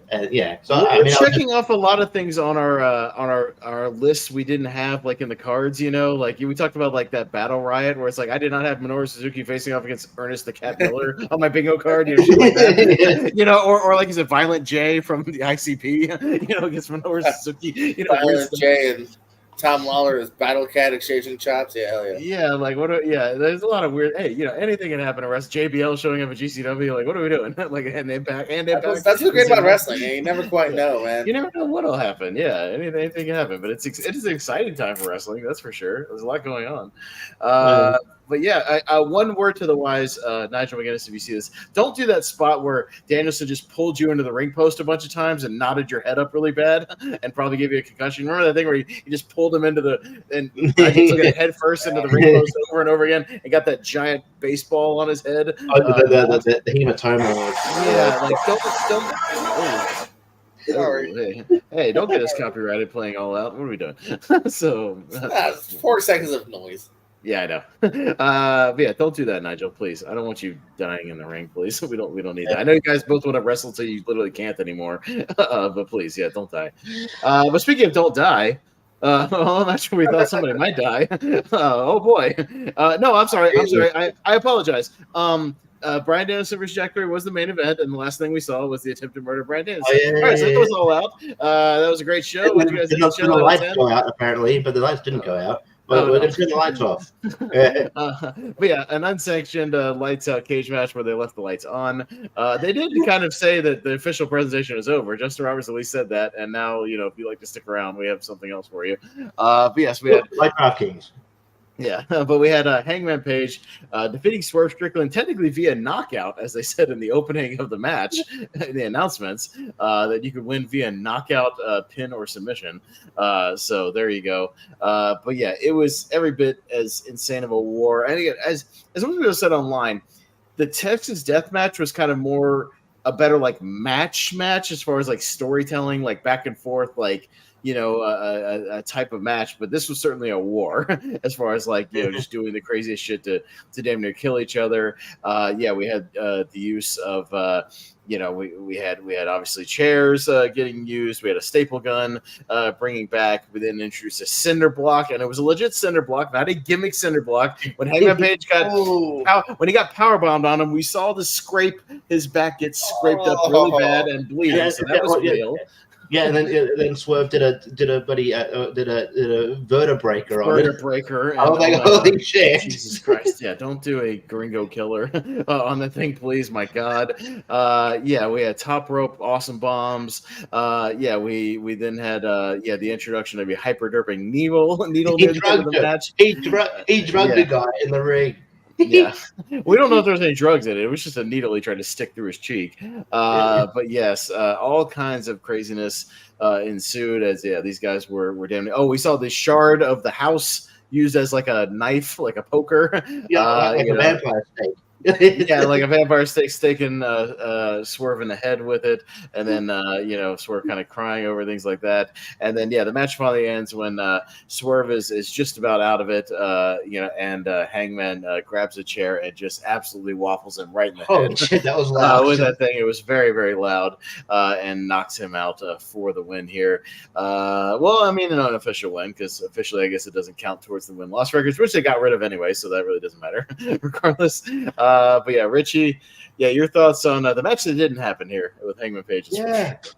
This match was insane. I don't even know how to properly review it. How do you review this match? Like, they killed each other. What do you do? Yeah, I enjoyed watching most of it. There's some things that will make me a bit a bit too queasy, like the needle spot. But yeah, then I guess the chair was shaved down a bit. I'm surprised it did a chair shot to the head in 2024. But I guess it's it was gimmicked in a way. But I guess, it still looked fucking brutal as hell. Mm-hmm. Yeah, I mean they did take the kind of steam off it a little bit when the camera showed Swerve talking to the referee when he was supposed to be knocked out. But this match was absolutely insane. I mean, it probably should have been. And then there was a little touch at the end where Hangman looked like he was concerned and was going to check on Swerve, but then he just he just sort of resigned himself, no, I am this guy now, and he's going to be a psycho. So. No, there was a spot at the end where he went to leave and he posed, and then he started to walk back down the ramp again, and the crowd screamed in horror. It's oh my god, what are you gonna do? No, please don't go back to the ring. Please don't go back to the ring and do more. The crowd screamed and it was oh my god, no, please leave, please leave. Yeah, so, no. I mean, I'm on board with Psycho Hangman. I would love a heel title run of this Hangman. I think it'd be cool. Yeah, he's clearly unhinged. He took out Jeff Jarrett on Dynamite as well. So I think I could see him getting title shot down the line. But this match was insane. But yeah, I liked it. But I don't know. I don't know if I would want to see the match this brutal for a while. I love the feud. It's probably the feud of the year. But yeah. Yeah. No, I mean, when we talk about storylines or feuds of the year, this could definitely be one of them. Yeah, we talk about as far as that goes. But yeah, I can get down with Carnage every now and then. Every now and then, Richie, I get the itch, and I'm you know what? Today I'm gonna watch a CZW Tournament of Death. And I just watch it. For Carnage's sake. Just want to watch each other whack each other with light tubes and staple guns and all kinds of nonsense. I can get down with that every now and then, but I gotta be in the right mood for it. But yeah, it's it is what it is. But JPO, your thoughts on the main event that didn't happen on paper. At least, but did happen. Yeah. Good old unsanctioned, even though we're going to make you a match graphic and probably on the DVD cover and everything. Have entrances and ring announcements and all kinds of stuff. Here's our referee that we're probably paying. You're not. Here's our referee that tried to stop somebody from using a chair in a match. Which makes that's sense. Right. Yeah. Why? You're supposed to just stand there. Great hardcore match by these two. You knew they would based on their previous two here. Found another chapter to tell. They sold DVDs. This would have been a fun DVD of this trio of matches. I don't know if I love the needle or the chair shot. Those are only kind of my two side qualms here. I think needle's a little too far, and then and kind of what we know now with CZE, I feel like it could have beat him in a different way. But regardless, if everyone's fine and everyone was willing, then God bless them. It was a great match. Yeah, no, I mean it was definitely one for the ages for sure, and certainly added to. What was a very eventful pay-per-view and definitely a memorable pay-per-view, if anything else. So much like, their previous match, that death match kind of came out of nowhere and knocked everybody's socks off. It's one of those final things ever. Certainly this one will be remembered for sure. But let's get kind of your overall thoughts on the pay-per-view in general here with All Out and all the events that happened and everything. JPO, and maybe score out of 10. What you got? I mean, shit, man. There's some qualms on some of the storytelling, but the match is delivered for the most part. Again, when the worst match, I think it's still watchable. And with two, talented women, and maybe after that, maybe the tag, and everything else is like you said. We have a lot of 4-star, 4.5-star stuff here. Great opener, great main event, some great stuff in the middle. I can't ask for a shit ton more I can, but nothing more. I feel like I can't give this any less than 8. I feel like there's a lot of stuff that was good and given here. If maybe there was like a little better storytelling. Maybe this could have been a 9. I'll say an 8 though. All right, yeah, Richie. Yeah, I shouldn't have misgivings about all happening. Like, I remember like a couple of years ago, sort of having the same qualms. I'm like, oh, they're doing All Out like really close to All In. Now I thought this was going to be a throwaway show, and it's fucking really good. So, yeah, I'm just gonna. Well, it just makes you think. What if they had even another couple weeks? You know what I mean? Like made the tag title matter. Maybe found a different opponent for Mercedes. Yeah. That's why I'm saying like it's definitely an 8. Could have been a 9. Yeah. But yeah, like none of what happened on the show I actively disliked. Yeah, there's like JP said, there's a couple of storyline things that might have shaken head at a little bit, but yeah, and I mean the spots in the non-sanctioned match, I won't call it a main event, a non-sanctioned match that it was a bit maybe a bit too far, but yeah, I don't know. I really dug the show though. I think I'd go probably 8.5. Yeah, around that territory, around the same territory as JP. But I'll go a bit higher. I'll go 8.5. Yeah, I might even go higher than you guys. I might go into like 9 territory. I thought this show was utterly fantastic, and again, like you said, memorable. Something I'll remember for quite a while. Which I think sometimes AEW delivers in the ring, but doesn't have as many memorable moments, or you get them kind of mixed up from show to show as far as what happened on what show. But yeah, this might be in my at least my personal one for one of the shows of the year when we do shows of the year at the end of the Lonely Marks and stuff and kind of rank our top shows of the year. I think it's going to be at least in contention for me because to me. You got MJF Daniel Garcia, which is at least 4 stars, like really, really good, and maybe even 4.5. Will Ospreay and Pac, a 5-star match of the year candidate, like easily. You have Chris Daniel and Willow, maybe the best women's match I've seen this year, so that counts for something. You have Brian Daniels, Jack Sawyer, which I thought was a great match that genuinely surprised me and was awesome. And then you had this big blow off of Hangman and Swerve, which again was memorable if anything else. It was great. I didn't love the attempted murder of Danielson. That's the only thing that knocks it down a tad. And the Mercedes Moné match was disappointing. But if that's the worst thing on the show, and that match was still 2 3/4, 3 stars, and that's the worst thing on the show, you're doing all right. And I thought this is a hell of a memorable show. I would go back and watch a lot of stuff from this show again. So I might be in that sort of 9 territory. So maybe ascending scores here. Yeah, 8.5, 9, 8.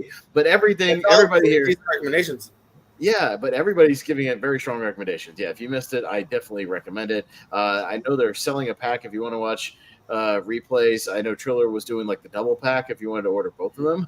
And hey, they're saying that this Warner Brothers deal is going to be announced any day now. I don't know. So maybe the past pay-per-views will show up on Max or something eventually. But yeah, I would go back and watch it. So it's all but confirmed and reported. Yeah, it's just we don't have any official press releases yet, that's what we're waiting for. We're waiting for some kind of official press release, some details officially. It's all speculation still right now. We should also mention that there's potential that they're going to have. I don't know if you heard this. There's a potential they're going to have another show on Fox.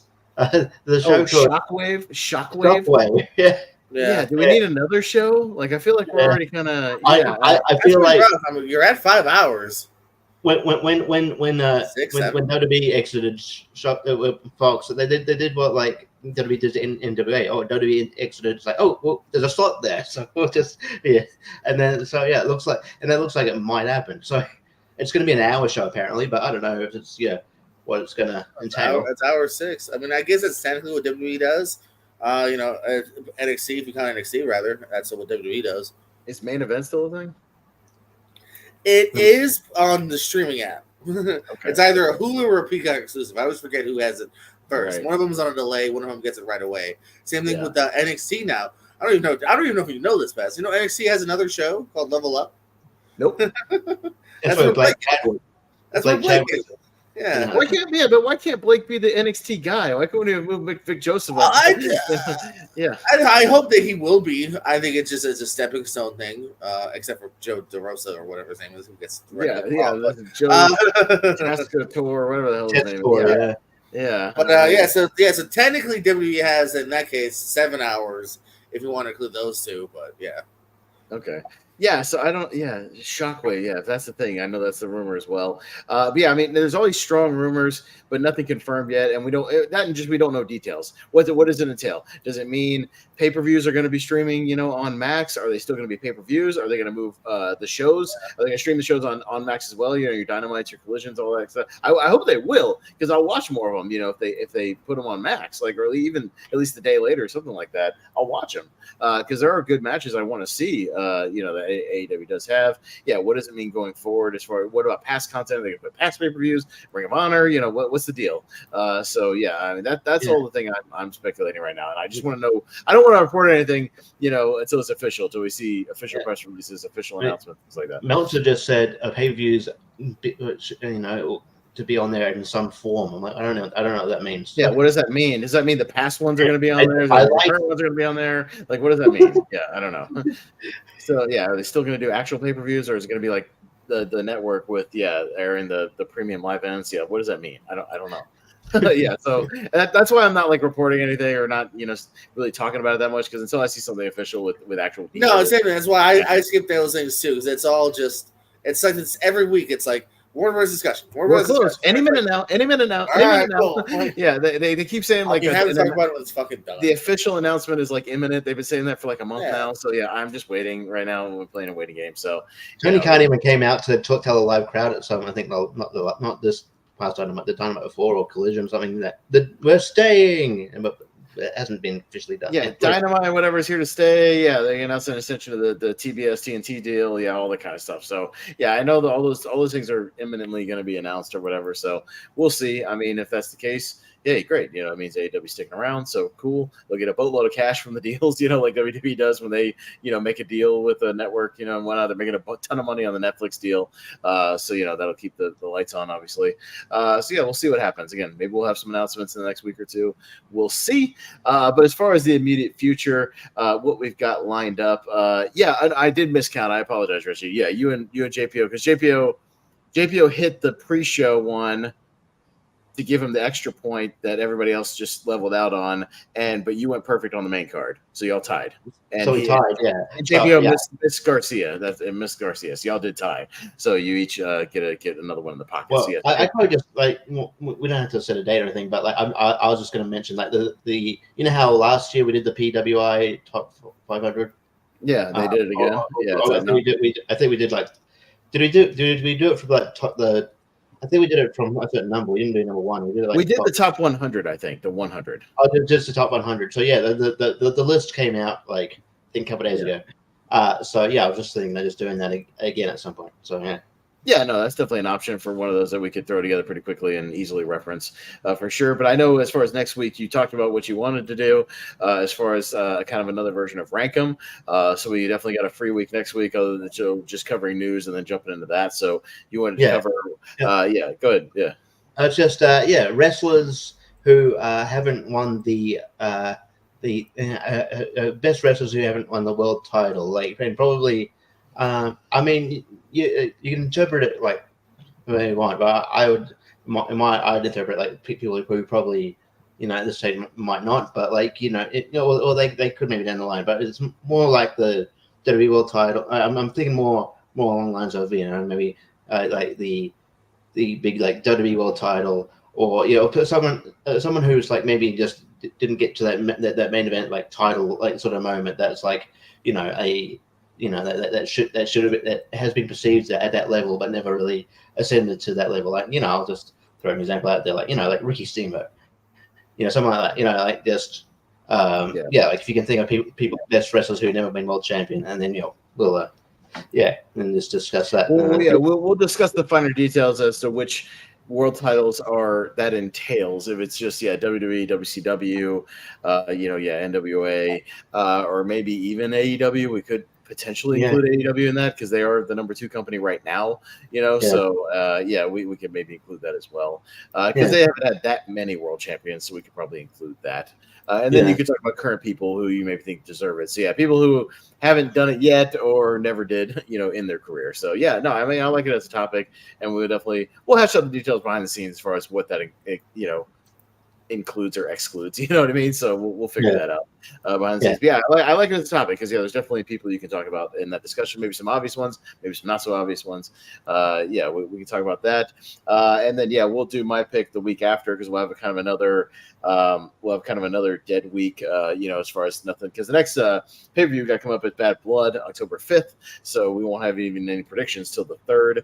And I feel like JPO, if you want to on October 3rd, maybe looking ahead, it could be an all JPO show because you could do Bad Blood predictions and then whatever you pick. That could be an all JPO all the time if you want to do it. So it'll be all about you because you can run the predictions and then do whatever topic or whatever you want to do, draft, whatever the hell you want, retro show, whatever you want to do for the 3rd. So maybe we'll pencil that in for you, and then we'll go back to Richie at some point. So maybe do that the other PWI thing or something. That's something we can all just get in on and do a PW, another draft. But keep that in mind, JPO. You'll have one in the bag maybe before Bad Blood, so you can do the all JPO all the time for October 3rd. That might work out nicely. That's kind of what we'll do. I'll decide which retro show. I got 2 ideas. I'm not going to do 2 ideas, but I'll let you guys know next week. As far as that goes, that's all we got for this week. It was a very newsworthy week. A good pay-per-view, and we got kind of a dead week next week unless there's any big breaking news, and we'll do a little rank 'em. Richie, you can think behind the scenes if you want to nominate our 5th person. We kind of need an extra person for rank 'em. Or you can collaborate with JPO and some of our wrestling community members, and find an extra person, and we'll get that done for rank 'em. We'll talk behind the scenes about that. Let's get to the plugs, and we'll get out of here for tonight since we started a little late here tonight, but it's all right. Richie, what you got going on? You can find me on Movie Hero Network on Tournament Fights, Tier Ranker. I've got a bunch of Tournament Fights things coming out. I think the next one is favorite scores. Soundtracks. I've got to get my list into Jordan, so we'll get Marson to again do that. And then Wheel Movies every fortnight. I believe we were going to spin the wheel, but then another celebrity went and passed away. So it looks like we're going to be doing Lion King. So we'll do that, and so that movie holds a special place in my heart as well. It's like the first movie I ever saw in the theater, I believe. And I'm on other like the trivia leagues like Multiplex. I got something coming up there on Movie Melee. I got I'm on JPO's channel. Like we mentioned before. We just had a team match in the team. We certainly had an interesting team match. We'll just put it that way. Go watch it. It was interesting. Right with controversy and all kinds of things. So yes, all kinds of stuff. Check that out. Other than that, if you're local in the area and want to, got nothing to do tomorrow afternoon, come and watch Speak No Evil with me. So I'm lonely. Yeah, I saw it tonight. It's good. Cool. Thanks. Yeah, cool. The husband is a cuck pussy in that movie, but other than that, it's good. But anyways, Scoot McNairy is. Boy, is he a little pussy in that movie, but all right. Anyways, JPO, what you got going on? Yeah, guys, I'm not, of course, here every Thursday with my boys, the Lonely Marks. I'm over at my other main channel, the Pierce Co. Always doing trivia there. We got an IC title match tomorrow happening. Maybe you'll see some familiar faces, maybe you won't. Some bracket battles, some rankums as well. You'll never know what's going to pop up there. And then Pierce Wrestling, as I mentioned before, if you want to see us fight each other, me and Pat's fighting Richie and Steve here. We just had that tag team tournament match. We're now moving on to round 2, which will hopefully go down sometime next week. I'm going to try to schedule those matches. Probably as soon as we're done with this, actually. Try to schedule those matches out. Get them on that channel next week here. And probably all over the place as well. I just appeared on Why We Love Horror. I think Pez just filmed also for Why We Love Horror. Filmed one tonight. Yeah, so that should be up this week. Fantastic. Mm-hmm. So yeah, check out those episodes that our friends over there with John over there. Multiplex Movie Here Network was mentioned as well. I gotta look at that schedule, maybe sign up for some stuff, and till next time, keep it marky. Is that what we do we have a catchphrase? We should come up with something. Like something I can put up on a graph and make a meme of. Keep it lonely, everybody. Keep it lonely. Stay lonely, my friends. Yeah, I don't know. But yes, yeah, you can find me again mostly on the Movie Hero Network and the Movie Hero Network Facebook group. Yeah, kind of co-hosting or hosting all the shenanigans over there, including, like Richie said, Wheel of Movies. We got to do a scheduling thing behind the scenes with that and Jacob Barber. So we'll talk about that behind the scenes when we go off air. And then yeah, got a little. I don't know what else. Seen and heard trivia, all kinds of stuff that I co-host. Yeah, we do recaps. Oh, yeah, I'll be there too.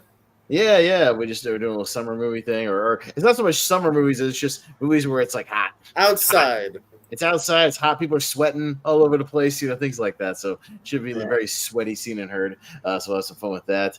And yeah, we also have recasts. We just did a Jurassic Park recast. You can go check that out. That was a lot of fun. It was a good episode. Yeah, and we'll do a little. We got yanked midstream because I played like a minute long. I played clips. I didn't play that long clips, and we get yanked. Made stupid Universal yanking our stream mid thing. It's back up though. We're all good. We didn't play the whole movie Universal. That was their claim. Fuck out of here. I didn't play the whole movie. Stupid. YouTube is dumb. YouTube is really dumb sometimes. But yeah, so next one will be The Matrix, by the way. So that'll be a lot of fun. I believe I could be on that. Or John's yeah, you might be on that. Yeah, for sure. You might be one of the panelists for that one. And then yeah, so Tournament Fights, Tearjerker Fights. I'll be on and I quote doing a Little Mermaid watch along tomorrow night for the anniversary. Speaking of first things in the theater, that's the first memory I have seen in a movie theater was Little Mermaid. So I just think remember that. I was 3 years old, so that's mine. So that movie holds a special place in my heart. But yeah, that'll do it for tonight. So thank you guys. So hopefully Jacob will be back next week. We'll see. We need him for Rankum, so we need to push him to hey, we need you next week, buddy. We need that 5-person panel for Rankum. That kind of makes it a lot easier than 4. I don't like these 4-panel Rankums. Like you guys have for Tim Burton. That's no fun, especially when it's a tie. That's no good. Especially when no Batman gets on. No Batman for Tim Burton, which is stupid. Yeah, no, I'm not blaming you guys because obviously, JP, you were all in on it. So yeah, I even joked. I was like, "Well, here I'll say something because my last one's got no too." I think I was like, "I'll make an obvious one." Batman wasn't obvious. Yeah, I guess it wasn't that obvious. I kind of feel like it should be, but regardless of that, yeah, you can find us over on that show as well sometimes. But yeah, we'll see you guys next week for our version of Rankum, another version of Rankum here, talking about top 12 people who could have been or should have been world champion. We'll talk about that next week. But other than that, for Richie, for JPO, I am Austin Pez Howell, and we'll see you guys next time.